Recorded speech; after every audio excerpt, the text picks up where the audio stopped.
যা প্রয়োজন তা না করে আমরা শুধু ভাবি। ভাবতে ভাবতে আমাদের পুরো দিন কেটে যায়, মাস কেটে যায়, বছর কেটে যায়, কিন্তু হাতে কলমে আমরা কিছু করি না।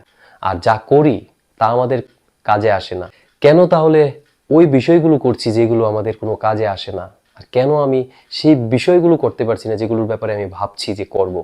তো এই যে একটা লিমিটেশন, এই লিমিটেশন থেকে আমাদের বেরিয়ে আসতে হবে এবং লাইফটাকে একটা মিনিংফুল ওয়েতে সামনের দিকে নিয়ে যেতে হবে।